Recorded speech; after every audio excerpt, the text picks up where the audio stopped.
আচ্ছা, তাহলে আমরা শুরু করতে পারি। বিসমিল্লাহির রহমানির রহিম। এখানে মোটামুটি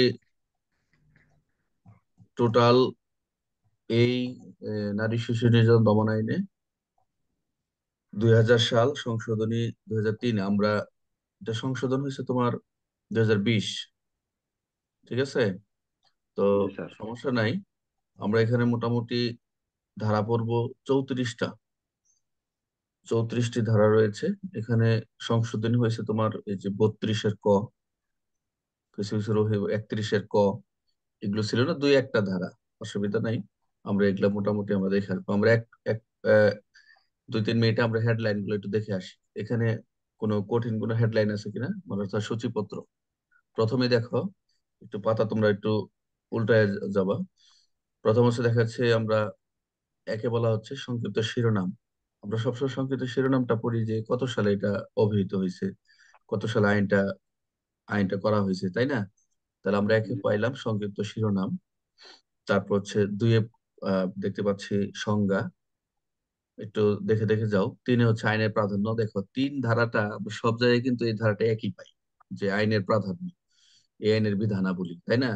আমরা এই আইনটা দেখি। তারপর চার যাও, চার হচ্ছে দহনকারী ইত্যাদি পদার্থ দ্বারা সংগঠিত শাস্তি। দহনকারী বলতে এখানে বোঝাচ্ছে তোমার যে কোনো কোনো কোনো পদার্থ বা কোনো ক্ষয়কারী বিষাক্ত পদার্থ দ্বারা যদি কোনো নারী বা শিশুর যদি মৃত্যু ঘটায়, মৃত্যুর চেষ্টা করে, বা কোনো গন্তে আহত করে, কোনো স্থানে আহত করে, তাহলে কোনো তারপর হচ্ছে পারে তার কোনো দৃষ্টিশক্তি, শ্রবণ শক্তি, মুখমণ্ডল, স্তন বা যৌনাঙ্গ বিকৃত করার চিন্তা ভাবনা করে, চেষ্টা করে, তারপর মানে শরীরের যে কোনো আঘাতের কোনো স্থানে যদি কোনো ধরনের কোনো এই অপরাধ করে, তাহলে সেটা এই ধারায় দণ্ডটা হবে। যাকে আমরা পড়বো বিস্তারিত, সমস্যা নাই। চার, 5 এবং 6 রহিত। ঠিক আছে, তোমাদের এখানে 5 এবং 6 বিলুপ্ত বা রহিত। জি স্যার। আচ্ছা, তারপরে সাথে যাও, নারী শিশু অপহরণ। আমরা যে এই এই আইনটাও আমরা যে মানব পাচারে আমরা পাবো, মানব পাচারে আমরা পাবো। তবে আমরা স্পেসিফিক ভাবে যে অপহরণের যে মামলাগুলো হয় নারী শিশু, এই 7 ধারায় থানায় আমরা প্র্যাকটিক্যালি এই ধারাটাই পাই। তোমরাও দেখতে পাবা যে অপহরণ হলেই এই 7 ধারায় মামলা রুজু হয়। অর্থাৎ একজন আরেকজনকে নিয়ে চলে যায়, এরকম অপহরণ। ঠিক আছে, তারপর দেখো 8 ধারা মুক্তিপণ। এই যে আমরা মুক্তিপণ ধরে নিয়ে এসে শিশুদেরকে যদি নিয়ে যদি কোনো মুক্তিপণ আদায় করে, কোনো শিশুকে আটক করে, এই ধরনের 8 ধারায় বলা রয়েছে। সবচেয়ে ভেরি ইম্পর্টেন্ট হচ্ছে দর্শন, যেটা নিয়ে সবসময় সারা আমরা সবসময় কাজ করি থানায় নারী শিশুর ক্ষেত্রে, যে দর্শন, দর্শনজনিত কারণে মৃত্যু ইত্যাদি। দর্শনটাই ম্যাক্সিমাম 9 এই মামলা বেশি হয়। মৃত্যু আমরা যেগুলো মৃত্যু হয় বা গণদর্শন গুলো হয়, এগুলো হচ্ছে একটু ভাইরাল হয়, বিভিন্ন সময় আমরা দেখে থাকি। আর গণদর্শন গুলা ম্যাক্সিমাম এসআর মামলা হিসেবে ঘোষণা করে এসপি মহোদয়। 9 ক, আত্মহত্যা, আত্মহত্যায় প্ররোচনা। 9 ক, যে আত্মহত্যা কেউ যদি প্ররোচনা দেয়, তো এই 9 ক ধারা মামলা রুজু হয়। যৌনপীড়ন, এই 10 ধারা। দেখো এটাও ইম্পর্টেন্ট। এই থানায় আমরা শ্লীলতাহানি যেটা বলে, বা যৌনপীড়ন ইত্যাদি দণ্ড, এই 10 ধারায় আমরা মামলাটা সবচেয়ে বেশি দেখি থানায়।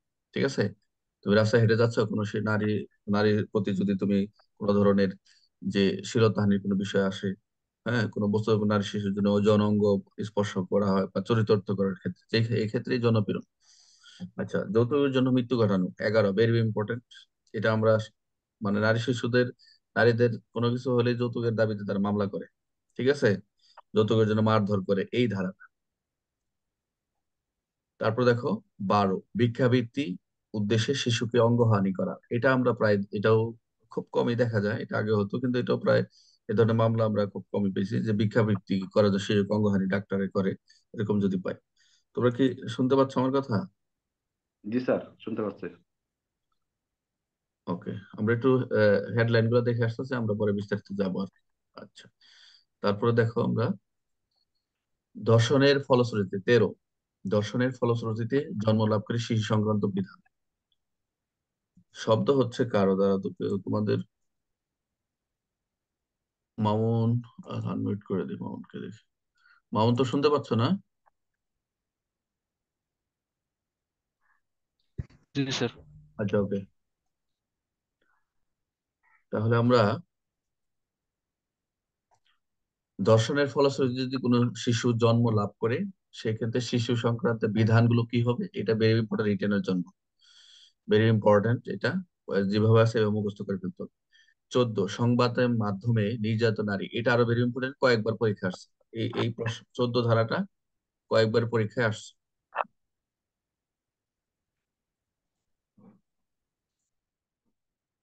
আচ্ছা, তারপর খেয়াল করো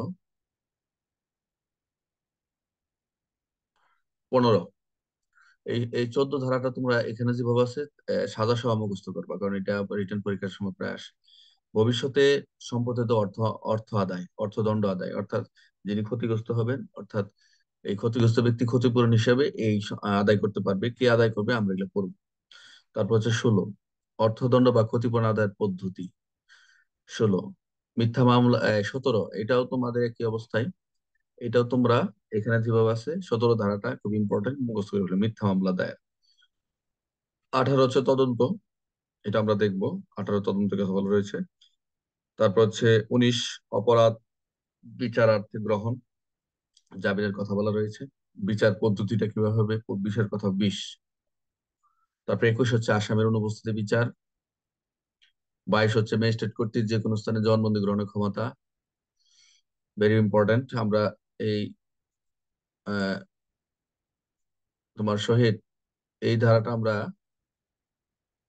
সবসময় 22 ধারা, অর্থাৎ মামলা হলে, অর্থাৎ এই 22 ধারায় আমরা ম্যাজিস্ট্রেট কর্তৃক, আমরা ফৌজদারি কার্যবিধিতে পাবো হচ্ছে আমরা 164, বুঝতে পারছো? ফৌজদারি কার্যবিধি আমরা 164 ধারার বিধান মতে এই ম্যাজিস্ট্রেটের নিকটে 164টা করায়। আর এখানে নারী শিশুর ক্ষেত্রে হচ্ছে 22 ধারা। এই 22 ধারাটা ভেরি ইম্পর্টেন্ট, আমি যেগুলো বলতেছি এগুলো একটু আলাদা হবে, তোমরা মুখস্থ করবে। আমি তো সব ধারা তো বলি না, যে কারগুলো রিডিং কোনটা, এক্সামে কোন কোন রিডিং পড়বা, কোনটা রিটেনের জন্য পড়বা, এটা বলে দিচ্ছি। গাইডে কিন্তু এই প্রশ্নগুলো আছে, অযথা গাইড করে সময় নষ্ট করো না। কারণ হচ্ছে আগে মেইন বইটাকে ভালো করে পড়ো, তারপরে গাইডে যাবো। আচ্ছা, তারপর হচ্ছে 23, 23টা হচ্ছে তোমার এই যে রাসায়নিক পরীক্ষক, রক্ত পরীক্ষক ইত্যাদি সাক্ষ্য, যে এভিডেন্স গুলো পাবো আমরা, অর্থাৎ সিমেন্ট টিমেন্ট, নারী শিশুর ক্ষেত্রে যে বিষয়গুলো, এইগুলো আমরা পরীক্ষা করার জন্য আমরা সংশ্লিষ্ট কর্তৃপক্ষের নিকট, অর্থাৎ বিশেষজ্ঞের মতামত নিব।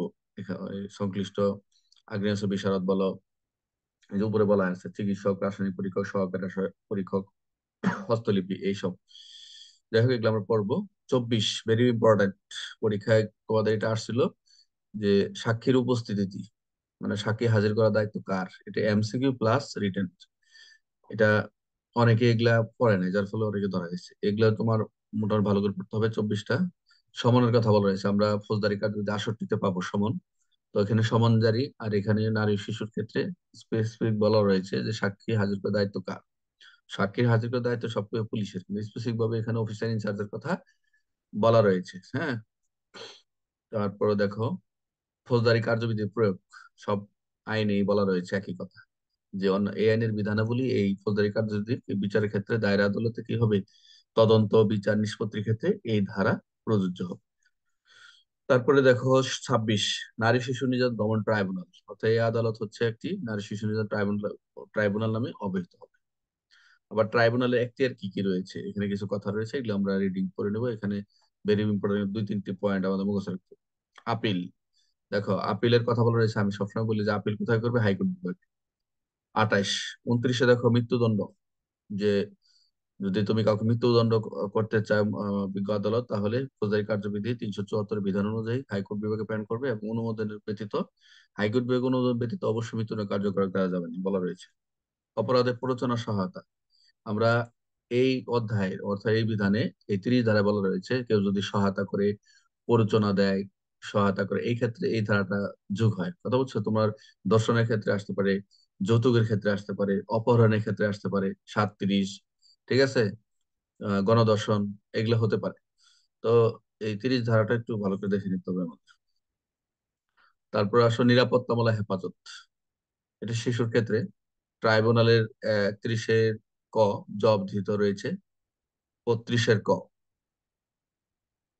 32-এর এক, 32-এ একটা আগে ছিল, কিন্তু এখন 32-এর এক তো হচ্ছে অভিযুক্ত ব্যক্তির মেডিকেল পরীক্ষা, এবং 32-এর ক, এই এই আইনটা 32 ও 32-এ ক, দেখো 32-এ বলছে যে মেডিকেল তো পরীক্ষা করবাই, এবং বাধ্যতামূলক করা হয়েছে কতে, 32-এ কতে বলছে অভিযুক্ত ওই ভিকটিমের কি হোক বা অবশ্যই অভিযুক্ত এবং ভিকটিম কাউকে বাদ দেওয়া যায়, অবশ্যই তোমাকে মেডিকেল, অনেক সময় যে আমরা ডিএনএ অ্যাক্ট পাবো, ডিএনএ অ্যাক্টে কিন্তু বলা রয়েছে তার একটি শিশু বা নারী তার সম্মতি নিয়ে বা তার পক্ষে সে যদি আহ ই হয়, অপরাগ হয়, তা ওই যে তার সম্মতি বা উকিল যাই হোক, ওই শিশু বা নারী কি নিতে হবে, সম্মতি নিতে হবে, সম্মতি ছাড়া তোমার ডিএনএ করা যায়। তবে এখানে বলা রয়েছে 32 ডিএনএ বাধ্যতামূলক, ডিএনএ করতেই হবে।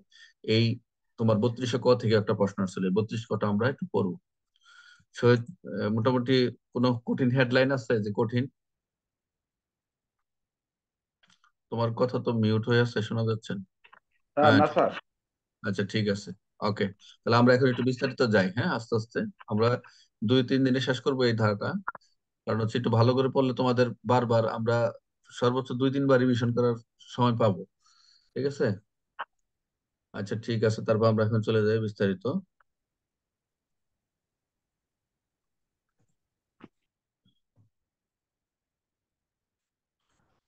দেখো প্রথমে দেখো, তোমার দুই দ্বারা সংজ্ঞায় চলে যাও। দুই দ্বারা এখানে সংজ্ঞা যেগুলো পড়বা সেগুলো হচ্ছে, প্রথম দেখো 2-এর খ, অপহরণ। আমরা এখানে অপহরণ 7 ধারায় পড়েছি, এখানে অপহরণটা তোমরা দেখো সংজ্ঞাটা বলা রয়েছে 7 ধারায়। 7 ধারায় কি বলা রয়েছে? অপহরণ অর্থ বল প্রয়োগ বা প্রলব্ধ করিয়া ফুসলায়া বা ভুল বুঝায়া বা ভীতি প্রদর্শন। দেখো প্রথম বলেছে বল প্রয়োগ, তারপর বলেছে প্রলব্ধ, তারপর বলছে ফুসলায়া, তারপরে ভুল বুঝায়, তারপরে বলছে ভীতি প্রদর্শন। যদি এই ধরনের যদি কার্যক্রম করে কোনো এক স্থান থেকে অন্যত্র বাধ্য করে, তারই অপরাধ বলে গণ্য হবে। শহীদ বলো তো।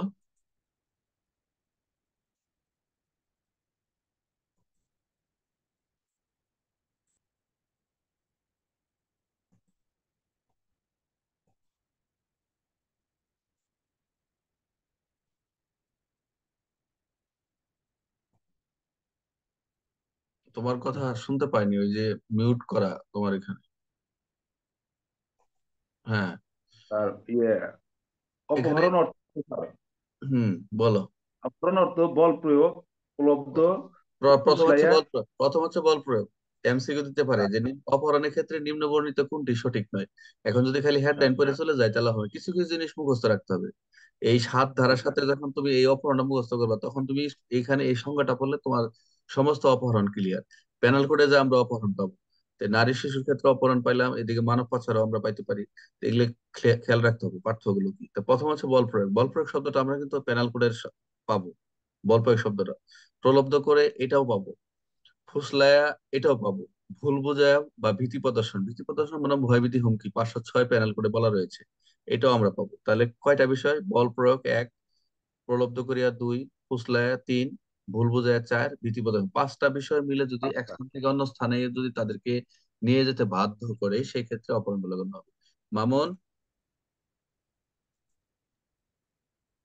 মামুনের কোনো সমস্যা? না স্যার। পারবা তো? জি স্যার। আচ্ছা, তারপর আমরা যাও, তারপর দেখতে পাচ্ছি আটক। আটকটা দেখো, আটক অর্থ কোনো ব্যক্তিকে তাহার ইচ্ছার বিরুদ্ধে কোনো স্থানে আটকায় রাখা। দেখো এই আটক শব্দটা বলতেছে যে কোনো ব্যক্তিকে তাহার ইচ্ছার বিরুদ্ধে অন্যত্র, সরি, কোনো স্থানে আটকায় রাখা। এই আটক শব্দটা আমরা পেনাল কোডে পাবো, অন্যায় আটক, অবৈধ আটক আমরা পাবো। এই 341, 42, 43 আমরা পাবো। এই আটক, এই আটক শব্দটা স্পেসিফিক ভাবে যে সংজ্ঞা, ওখানে আমরা পেনাল কোডে যে পাবো। তো এখানে ক্লিয়ার করে দিছে যে তাহার ইচ্ছার বিরুদ্ধে। এখন কাউকে যদি আটক করতে হয় তাহলে অবশ্যই তার ইচ্ছার বিরুদ্ধে হইতে হবে। তারপরে যাও, ধর্ষণ দরকার নাই, নবজাতক, এটা ইম্পর্টেন্ট।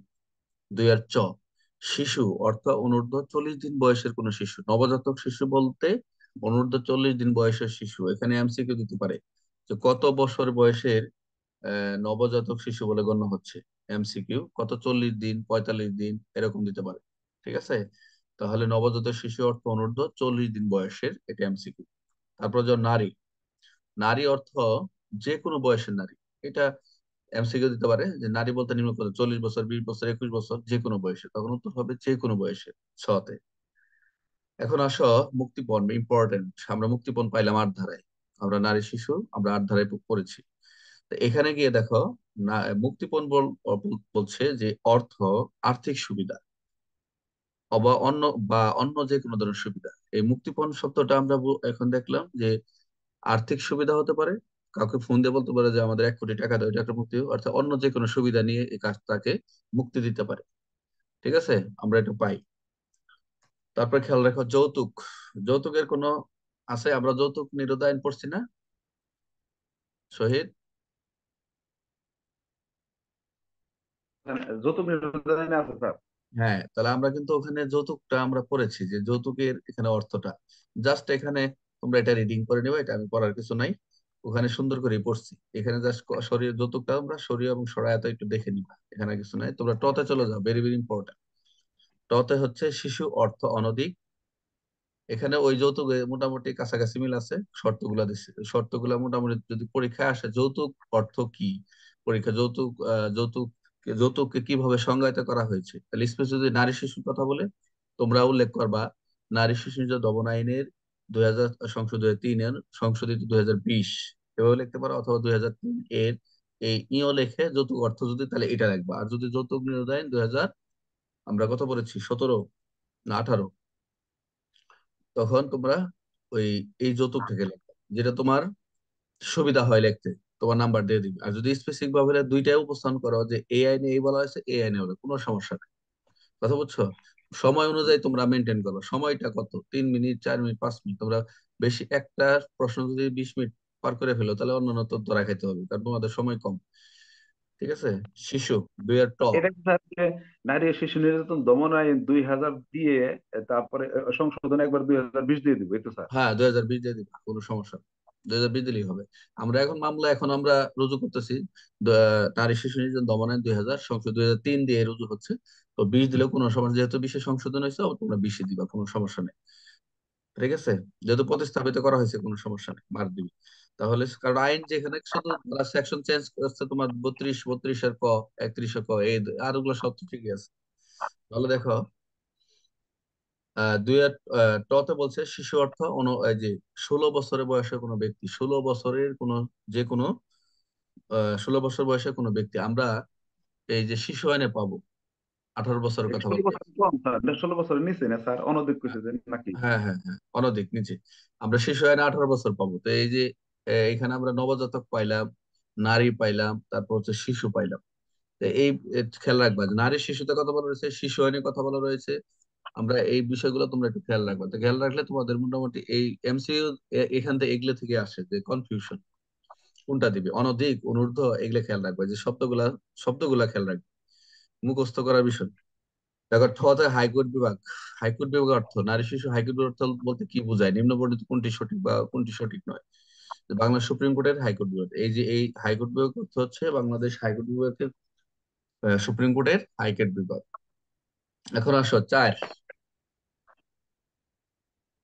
চারটা দেখো, আমরা চারটা তোমার মামলা হয়, 4 ধারায় মামলা হয়। এবং প্রায় আমরা এই 4 ধারা থেকে মামলা নিই। 3 ধারা দরকার নেই, চারটা দেখো। 4-এর 1, 4-এর 2, আবার 4-এর 2 এতে আমরা ক, খ, ঘ, খ পাবো, 3, 4। এই চারটি বিষয়ের ভিতরে আমরা একটু একটু করে দেখতে হবে, কারণ এটা ইম্পর্টেন্ট। আজকে আমরা দুইটা দেখবো। দেখো, 4-এর 1, যদি কোনো ব্যক্তি দহনকারী, ক্ষয়কারী, দেখি তোমার সাউন্ড আসছে, তুমি একটু মিউট হও। ইয়া, হুম, ওকে, আমি মিউট করে দিচ্ছি।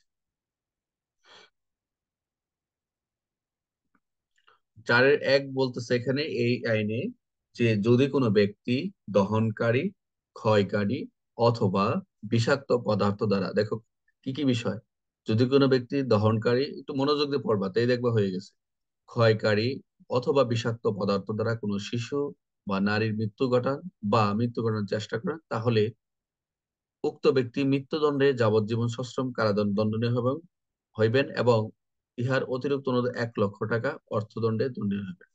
এখানে একটু বলে নেই, তোমরা পরীক্ষা যদি খালি জাস্ট এইটুকু মুখস্থ রাখবা যে এখানে তোমার যে ধারাটার কথা বলা রয়েছে, যে সাজাটা, এখানে সাজা তোমার এত সময় নেই পরীক্ষা হলে সাজা লেখা, তোমার জাস্ট চারে যদি পরীক্ষা আসে যে নারী শিশুকে দহন করা হয়েছে, কোনো ক্ষয়কারী বিষাক্ততা, কোনো অ্যাসিড মারা হয়েছে, এর ধরনের কোনো কিছু, বা তাকে গরম পানি দেওয়া হয়েছে, তাকে মৃত্যুর চেষ্টায়, তো তাহলে এই ক্ষেত্রে এই যে জাস্ট তোমরা 4-1 লেখে, যে এই যে কোনো ব্যক্তি দহনকারী ক্ষয়কারী বিষাক্ত পদার্থ দ্বারা, এই কথা লিখে তোমরা এই 4-1 ধারার দণ্ডনীয় হবে, বা 4-1 ধারা তাহার বিরুদ্ধে, অভিযুক্তের বিরুদ্ধে বা অমুকের বিরুদ্ধে আইনগত ব্যবস্থা গ্রহণ করা হবে। এখন সংজ্ঞা তোমার সাজা, তো এটা কিন্তু কোর্ট। আমরা যখন ধারা কোর্ট করি, আমরা তো আর ওই যে এফআইআর, যখন তোমার এজাহার পরে এফআইআর যখন আমরা ধারাটা বসাই, তখন লেখা থাকে না। ধারাটা লিখে তো আমরা সাজা লিখি, জাস্ট যে দণ্ডটা, আইনগত ব্যবস্থা নেওয়া হচ্ছে, সেই ধারাটা কিন্তু আমরা লিখি। এটা খেয়াল রাখবো। 4-1 এইভাবে পড়বা, যে কোনো ব্যক্তি দহনকারী, ক্ষয়কারী অথবা বিষাক্ত পদার্থ দ্বারা, বলা রয়েছে যে কোনো নারী বা শিশুকে মৃত্যু ঘটান অথবা মৃত্যু ঘটানোর চেষ্টা, দুইটাই বলা রয়েছে। মৃত্যু ঘটাইতে পারে, মারা যেতে পারে, এরকম হয়, যেমন আমরা কিছু মামলা পাই প্র্যাকটিক্যালি। সেটা হচ্ছে কিছুদিন আগে আমরা দেখলাম যে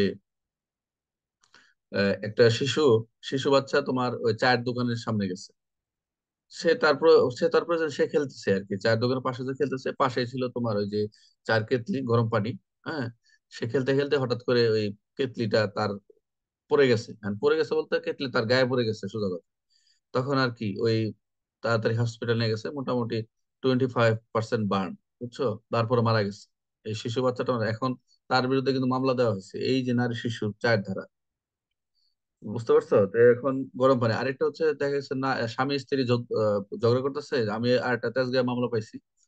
মনে করো ওয়াইফ রান্না করতেছে, এখন কোনো কারণে তার সাথে ঝগড়া হঠাৎ করে, তখন সে করতেছে গরম পানি সিদ্ধ করতেছিল, ওই গরম পানি স্বামীর মুখে সরাসরি, চোখে মুখে পুরা পানি মেরে দিচ্ছে। তো এই যে বিষয়গুলো, এগুলো কিন্তু 4 ধারায় আসতেছে। এখন ওইটা পরে বুঝবা, কারণ শাস্তি তো এখানে 4 ধারা তো সংজ্ঞা বলা নাই, 4-1, 2, 3, তুমি বুঝে বুঝে তুমি দিবা, কোনটা দিবা। মোটামুটি একবার কয়েকবার রিডিং করলেই হয়ে যাবে। এখানে এই ধারাটা একটু কয়েকবার পড়তে হবে, আর মোটামুটি যা আছে সবগুলা কয়েকবার রিডিং করলে হয়ে যাবে। খেয়াল রাখতে হবে তোমার উদাহরণ গুলা। কথা হচ্ছে আমরা তো বাস্তবে অনেক কিছু পাই, তো বাস্তবের সাথে মিলাইতে হবে। তোমার ধারার সাথে যদি বাস্তবে না মিলাও, তাহলে তো তোমার কোনটার সাথে কোনটা দিবে পেস লাগবে। অসুবিধা না, যেটা বলবা স্যার এটা এই ধারার বাস্তবের সাথে কোন সেকশনটা মিল আছে আমাকে বলবা, কোশ্চেন করবা, তাহলে আমি বলে দেবো, কোনো সমস্যা নেই। তোমরা তো এখনো তো বাস্তবে আসো নাই, খালি তো শুনে যাচ্ছ, আর এটা গাইড মাইড যা আছে এটা আমি মোটামুটি চেষ্টা করবো তোমাদেরকে উপস্থাপন করে দেবো। তারপর 2 দেখো, উপরে পড়লা মৃত্যুদণ্ড, আর হচ্ছে মৃত্যু ঘটনের চেষ্টা, মানে এটা একটা মৃত্যু ঘটান বা মৃত্যু ঘটানোর চেষ্টা। আচ্ছা, 2, যদি কোনো ব্যক্তি কোনো দহনকারী, ক্ষয়কারী বা বিষাক্ত কথা উগলাই পদার্থ দ্বারা কোনো শিশু বা নারীকে এমন ভাবে আহত করেন যার ফলে কোনো নারীর দৃষ্টিশক্তি, দেখো, যে তুমি এমন ভাবে আহত করলা, আগে কিন্তু সরাসরি তুমি মারিয়ে দিলা, কোনো ক্ষয়কারী পদার্থ, বিষাক্ত পদার্থ সরাসরি মৃত্যু ঘটাই দিলা, অথবা চেষ্টা করলা। কিন্তু এখানে ডাইরেক্ট বলতেছে যে যদি কোনো ব্যক্তি দহনকারী, ক্ষয়কারী বা বিষাক্ত পদার্থ দ্বারা কোনো শিশু বা নারীকে এমন ভাবে আহত করেন যার ফলে উক্ত শিশু নারী তাহার দৃষ্টিশক্তি, চোখ, শ্রবণ এবং বা শরীরের কোনো অঙ্গ, এই যে শরীরের কোনো অঙ্গ, গ্রন্থি বা কোনো অংশ বিকৃত বা নষ্ট হয়, বা তাহার শরীরের কোনো স্থানে আহত হয়। দেখো, পুরো মোটা বডির কথাই বলছে, যে এমন কোনো গ্রন্থি বা কোনো অংশ বা কোনো বিকৃতি বা নষ্ট হয়, তাহার শরীরের কোনো কোনো স্থানে আহত হয়, তাহলে উক্ত শিশু বা নারীর, এখন দেখছো ক খ দিয়ে দিছে। দেখো, যদি এরকম হয় কোনো দৃষ্টিশক্তি, শ্রবণ শক্তি, দেহের এমন কোন স্থানে আহত হয়, তাহলে এই ক খ সাজা দিছে। ওখানে কিন্তু সাজার কথা বলা নাই, দুয়ে কিন্তু সাজার কথা বলা হয়েছে। দুয়ে স্পেসিফিক ডেফিনেশন দিল, এক্সপ্লেইন করলো। এখন তুমি যদি এরকম পর্যায়ে পাও, তাহলে ক এবং খ তে তুমি সেটা দণ্ড করবা। কি করবা? দৃষ্টিশক্তি হলে বলতেছে শ্রবণ শক্তি নষ্ট, বা মুখমণ্ডল, স্তন বা জনঙ্গ বিকৃত, এরকম পাই না আমরা?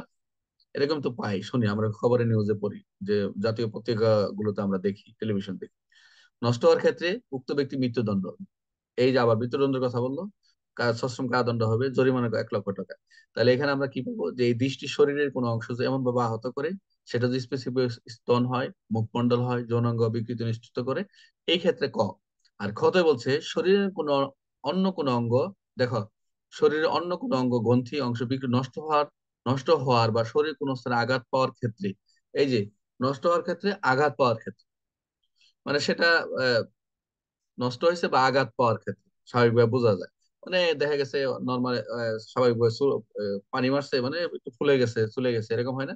তখন এই দেখো এখানে বলা রয়েছে বিকৃতি বা নষ্ট হওয়ার, শরীরের যে কোনো স্থানে আঘাত পাওয়ার ক্ষেত্রে 14 বছর কিন্তু অনন্য 7 বছর এগুলো সাজা দরকার নেই, তুমি সাজা মুখস্থ মনে রাখতে পারবে না।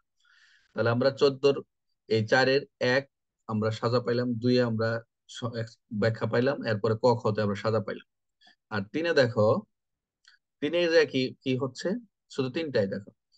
যদি কোনো ব্যক্তি দহনকারী, ক্ষয়কারী অথবা বিষাক্ত পদার্থ কোনো শিশু বা নারীর উপর নিক্ষেপ করেন, এই যে নিক্ষেপ, আগের গুলা কিন্তু সরাসরি কোনো কিছুতে ঘটাইছে, কিন্তু এখানে ডাইরেক্ট বলেছে, এই শব্দটা নতুন পাইলা, যে কোনো যদি কোনো ব্যক্তি দহনকারী, ক্ষয়কারী অথবা বিষাক্ত পদার্থ দ্বারা কোনো শিশু নারীর উপর নিক্ষেপ করেন, ওরা করার চেষ্টা করেন, তাহলে উক্ত ব্যক্তি উক্ত কার্যের কারণে সংশ্লিষ্ট শিশু নারী শারীরিক মানসিক কোনো ক্ষতি না হইলেও, দেখছো ডাইরেক্ট বলে দিচ্ছে, আমরা এই ধারাটায় মামলা নেই ম্যাক্সিমাম, যে 4-2-3 এগুলো কিন্তু মামলাটা নেই, বোঝা যাচ্ছে যে কোন ধারাগুলো মামলা হচ্ছে, যে নিক্ষেপ করেন, ক্ষতি হোক না হোক, ক্ষতি না হইলেও তার 7 বছর, অন্যান্য 3 বছর, দেখছো ক্লিয়ার।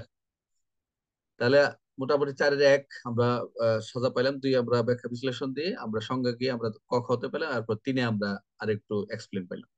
এখানে 4-এ গিয়ে আমরা ভেরি ইম্পর্টেন্ট, এটা 4-এ আমরা এই যে সামনে যে পাবো, বলতেছে এই ধারার অধীন অর্থদণ্ডের ক্ষেত্রে স্পেসিফিক বলতেছে, দেখো 4 ধারাটা, যে এই আইনের অধীন অর্থদণ্ডের অর্থ প্রচলিত আইনের বিধান অনুযায়ী দণ্ড ব্যক্তি নিকট হইতে তাহার বিদ্যমান সম্পদ, তাহার মৃত্যুর ক্ষেত্রে মৃত্যু রাখিয়া যাওয়া সম্পদ হইতে আদায় করিয়া, অপরাধের দরুন যে ব্যক্তির মৃত্যু ঘটিয়াছে তাহার উত্তরাধিকারীকে বা ক্ষেত্র মধ্যে যে ব্যক্তিকে শারীরিক মানসিকভাবে ক্ষতিগ্রস্ত হয়েছে সেই ব্যক্তিকে মৃত্যুর ক্ষেত্রে উত্তরাধিকার প্রদান করা যাবে।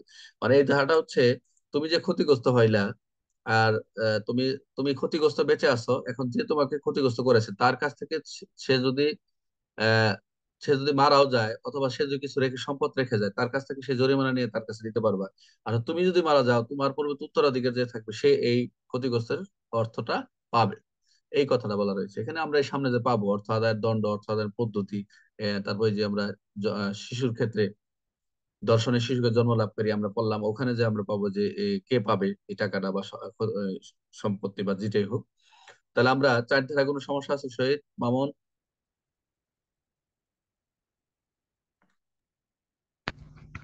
না স্যার। আচ্ছা, নাই স্যার। ঠিক আছে। তাহলে এগুলো অল্প অল্প করবা, শোনো, অল্প করে পড়ো, পরীক্ষার আগ পর্যন্ত যদি তুমি বুঝে বুঝে পড়ো, দেখবা 3-4 মাসে বসে। আর যদি সারা দিন মনে করে বই এখান থেকে শুরু করবা, এই রিডিং পড়া কোনো বিষয় না, এখান থেকে শুরু করবা, শেষ পর্যন্ত সর্বোচ্চ 1 মাস লাগবে এই বইটা রিডিং করতে। 1 মাস লাগবে, 1 মাস আমার পড়া শেষ, বলে দেবো আমার পড়া শেষ, কিন্তু পরীক্ষা হলে যায় দেখবো খালি প্যাস লাগতেছে। অল্প পড়ো, বুঝে বুঝে মাথায় রাখো, যে আজকে কি কি পড়েছি। সারাদিনে 2টা ধারা একটু ক্যাপচার করো, কার সাথে আলোচনা করো, গ্রুপ স্টাডি করো, দেখবা একটু ভালো করে। তাহলে আমরা 4-5-6 আমরা বিলুপ্ত হয়ে গেছে, আমরা আজকে 6-7-7-8 পর্যন্ত দেখবো। তাহলে আমরা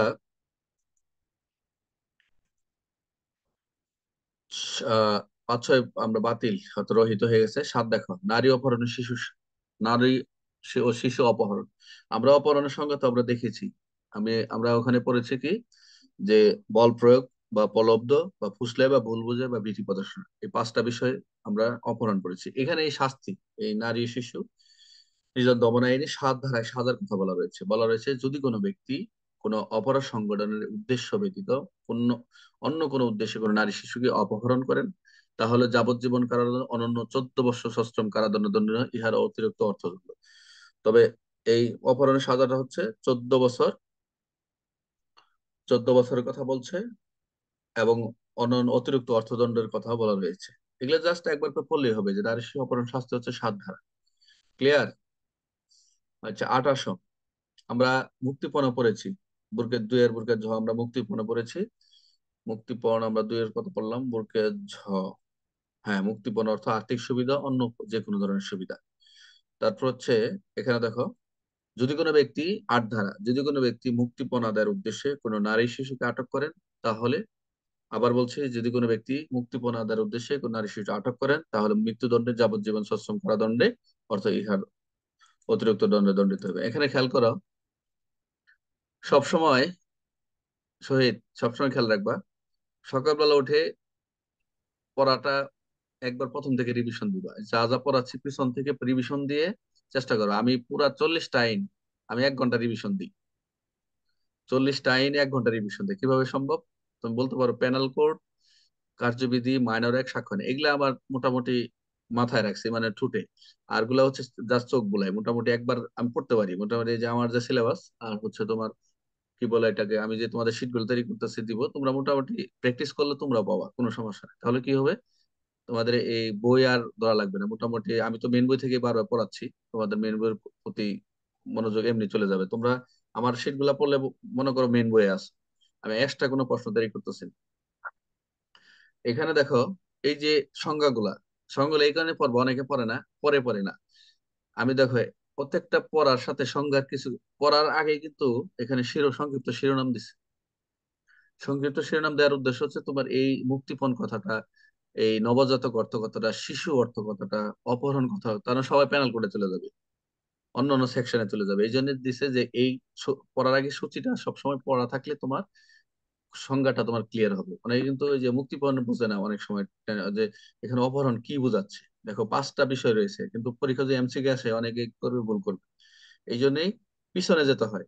সবসময় খেয়াল রাখবা যে তো তুমি যখন ফুটবল শট দাও, যত পিছনে যাবা ফুটবলটা কিন্তু শট দিলে অনেক দূরে যাবে। আর কাছে থেকে যদি শট দাও তাহলে কিন্তু বেশি একটা দূরে যাবে না। এরকমই বই পড়ার ক্ষেত্রে এরকম, তুমি যখন কোনো রিভিশন করবা, কোনো কিছু ক্যাপচার করবা, পিছন থেকে রিভিশন দিয়ে দিয়ে আসবা, পড়ার আগে রিভিশন দিবা, দেখো মোটামুটি বেশি আয়ত্ত নিতে পারতেছে। তাহলে আমরা আজকে 8 পর্যন্ত দেখলাম, মুক্তিপণ পর্যন্ত। আমরা 2-3 দিন সময় নিবে, একটু লম্বা, মোটামুটি এখানে অনেক কিছু আছে তো। দেখি আমি এমসিকিউ দিয়ে দিচ্ছি, তোমরা এমসিকিউ পরীক্ষা দাও। আর আমি কালকে 9টার সময় ক্লাস নিব। রাস্তায় এমন একটা জ্যাম পড়ে গেলাম, মানে কালকে ঢাকা শহর মানে অবস্থা গাইলা। আর আমি সিসি নিচ্ছি বুঝছো, আমি বগুড়া চলে যাবো তো। আমি অলরেডি সিসি ক্লিয়ারেন্স নিচ্ছি।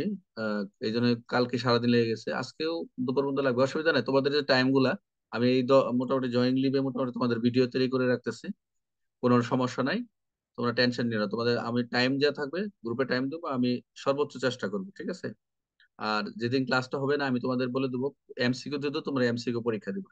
ওকে, কোনো টেনশন করার দরকার নেই, রিভিশন করবা, যেগুলো পড়াচ্ছে বারবার রিভিশন করবা। মামুন, স্যার। কালকে তোমার করতে গেছিলাম কিন্তু মোবাইলে ব্যালেন্স ছিল না, কল দিব তোমার এই পিবিআই এর দিকে। আজকে যাব না, কালকে দেখি আসলে তোমার সাথে দেখা করে আসবো। স্যার, বলো। ওই যে স্যার, এই যে 7 ধারাতে হুম।